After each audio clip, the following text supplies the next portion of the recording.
आजकल जहाँ भी चर्चा चलती है, किसी से भी आपने सुना होगा कि प्रॉपर्टी मार्केट में और रियल एस्टेट मार्केट में जो तेजी है, वो कब तक चलेगी और कहाँ जाकर रुकेगी। इसके पीछे एक आम आदमी जिसको मकान खरीदना है, एक्चुअल में जो एंड यूजर है, वो कंफ्यूज रहता है कि वो प्रॉपर्टी अभी खरीदे या इंतजार करें, और अगर इंतजार भी करता है तो क्या उसे फायदा होगा या कहीं प्राइस और बढ़ गई तो उसके लिए कौन सा समय उचित है, और वो कैसे पहचाने कि मार्केट के अंदर जो आर्टिफिशियल तेजी है या ये वास्तव में तेजी है, और इन फ्यूचर अगर मंदी आएगी तो उसे उस टाइम इन्वेस्टमेंट करने में फायदा रहेगा क्या। आज के इस वीडियो में हम जानेंगे कि एक आम आदमी जिसको मकान खरीदना है, वो कैसे ये पहचानेगा कि मार्केट के अंदर बूम है, बबल है, मंदी आएगी, और किस टाइम उसे राइट इन्वेस्टमेंट करना चाहिए। अब होता क्या है कि एक आम आदमी है, वो कहाँ एडवाइस लेगा, क्योंकि वो बहुत कंफ्यूज रहता है कि उसे वेट एंड वॉच वाली पॉलिसी रखनी चाहिए या अभी बुक कर देना चाहिए, जिससे प्राइस फ्यूचर में अगर और बढ़ गई तो उसे और ज्यादा प्राइस देनी पड़ेगी। तो इसको जानने के लिए सबसे पहले आपको प्रॉपर्टी मार्केट को समझना पड़ेगा कि इसके अंदर किस समय बूम रहता है, कब बबल रहता है, और किस टाइम मार्केट में मंदी आती है। आज का ये वीडियो आपको हेल्प करेगा बेटर डिसीजन लेने में। तो बूम यानी उछाल, तेजी, ग्रोथ का मार्केट रहता है, जिसमें मार्केटिंग बहुत ज्यादा होती है और हर डेवलपर अपने नए नए प्रोजेक्ट लेके आते हैं मार्केट के अंदर सेल के लिए। तो उस समय अगर आप इन्वेस्टमेंट करेंगे तो एक आम आदमी उस समय ओवर प्राइस के चक्कर में फंस सकता है। रेट बहुत तेजी से बढ़ते हैं, डिमांड बहुत ज्यादा होती है हर आदमी मकान खरीदने के लिए। आपको ऐसे लगेगा कि हर आदमी मकान खरीद रहा है, और सेल भी ज्यादा होती है, मार्केटिंग ज्यादा होती है, और सप्लाई कम होती है। क्योंकि जब भी आप जाएंगे किसी भी डेवलपर के पास तो मोस्टली वो ये बताएंगे कि इतनी यूनिट तो सोल्ड आउट हो चुकी है और लिमिटेड यूनिट और इन्वेंटरी बची है। तो इसके अंदर आपको क्या करना चाहिए कि सबसे पहले तो हमेशा ये देखें कि अगर आपको मकान खरीदने की जरूरत कब है। अगर आप अपना घर खरीदना चाहते हैं तो आपको हमेशा वेट करना चाहिए। इस तरह की ओवर प्राइस और आर्टिफिशियल मार्केट से हमेशा बचना चाहिए।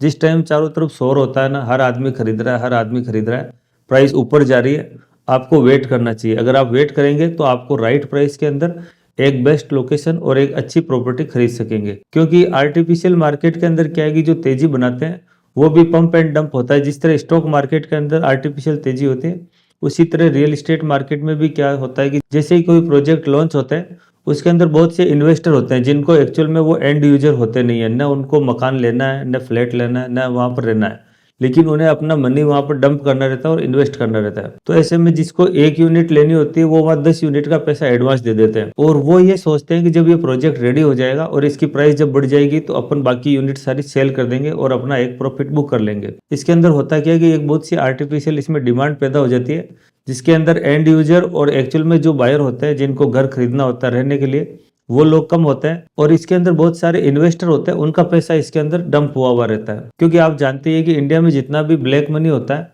वो रियल एस्टेट मार्केट में लगता ही लगता है। ये बात किसी से छुपी हुई नहीं है। तो क्या होता है कि जब भी वो प्रोजेक्ट रेडी होते हैं तो बड़े बड़े इन्वेस्टर होते हैं, वो अपना प्रॉफिट बुक करके बाहर निकलते हैं। तो नेचुरली इस टाइम पर होता है क्या है कि सप्लाई बहुत ज्यादा बढ़ जाती है। तो इसके बाद है ना, मार्केट में आती है मंदी की शुरुआत।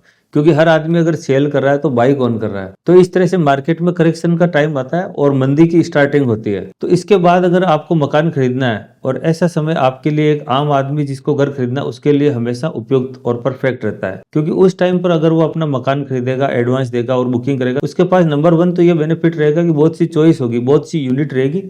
क्योंकि नेचुरली जब सप्लाई बहुत ज्यादा है और डिमांड कम है तो आपके पास बहुत सी यूनिट रहेगी, आप एक रिजनेबल प्राइस में भी मकान खरीद पाएंगे, आपको ओवर प्राइस नहीं लगेगी।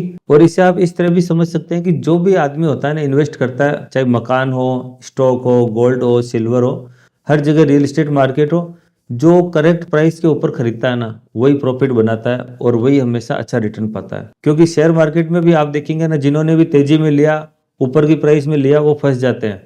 और जब मार्केट एकदम जमीन के ऊपर है, जब करेक्शन आ चुका है, और वही इसमें अच्छा मोटा पैसा बनाते हैं। क्योंकि ओवर प्राइस के अंदर तो हर आदमी ले लेके आम आदमी उसमें फंस जाते हैं और वो प्रॉफिट बना नहीं पाते। तो अगर आपको मकान खरीदना है तो आप भी हमेशा इंतजार करें, क्योंकि साइकिल है, ऐसा नहीं है कि हमेशा अब ट्रेंड ही चलेगा और मार्केट हमेशा बूम पर ही रहेगा, ऐसा कभी होता नहीं है। अगर आप इसकी पास्ट हिस्ट्री भी उठा के देखेंगे, कोई भी मार्केट हो, चाहे मार्केट रियल एस्टेट का हो, स्टॉक का हो, गोल्ड का हो, सिल्वर का हो, हर एक के अंदर अप डाउन जरूर चलता है। तो आप कोशिश करें जब भी आपको मार्केट में करेक्शन दिखे उस टाइम आप अपना एक मकान खरीदें। उसके आपको 2 फायदे होंगे। एक तो आपके पास चॉइस भी ज्यादा रहेगी, आप अपनी मनपसंद प्रॉपर्टी खरीद सकेंगे। दूसरी, आपको एक रिजनेबल प्राइस के ऊपर प्रॉपर्टी मिलेगी। और अगर आप अपना मकान खरीद रहे हैं तो मकान ऐसी चीज है कि जो बार बार खरीदी नहीं जाती, पूरी लाइफ में 1-2 मकान ही आदमी बना पाता है। इसलिए ये डिसीजन हमेशा सोच समझ कर लें, इसमें जल्दीबाजी नहीं करें। आप ओवर प्राइस के चक्कर में भी फंस जाएंगे और इंटरेस्ट रेट होगी वो भी तेजी के अंदर हर चीज़ की प्राइस ज़्यादा ही होती है।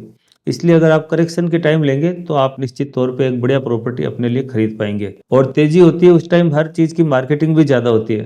तो आप जैसे ही देखेंगे रियल एस्टेट की लोग बात कम कर रहे हैं, एडवर्टाइजमेंट कम हो रही है, आपको न्यूज़पेपर वगैरह में ऐड कम देखने के लिए मिल रहे हैं, और हर कोई मंदी की अगर बात करने लगे, तो वो समय एक आम इन्वेस्टर के लिए बेस्ट टाइम है अपना खुद का सपनों का घर खरीदने के लिए। तो इस तरह अगर आप कुछ चीज़ों का ध्यान रखेंगे तो आप एक अच्छी प्रॉपर्टी अपने लिए खरीद पाएंगे और एक रीजनेबल प्राइस में खरीद पाएंगे। तो उम्मीद है आप अच्छी तरह से समझ गए होंगे कि आपको किस समय प्रॉपर्टी खरीदनी चाहिए और कब एक आम आदमी का इसमें फायदा रहता है। उम्मीद है वीडियो आपको पसंद आया होगा। वीडियो पसंद आया तो प्लीज़ लाइक करें। अगर आपको और कोई इन्फॉर्मेशन चाहिए तो हमें कमेंट करके बताएं, इन फ्यूचर उस पर वीडियो आएगा। और अगर आप नए हैं तो हमारे चैनल को सब्सक्राइब करें। Thank you for watching.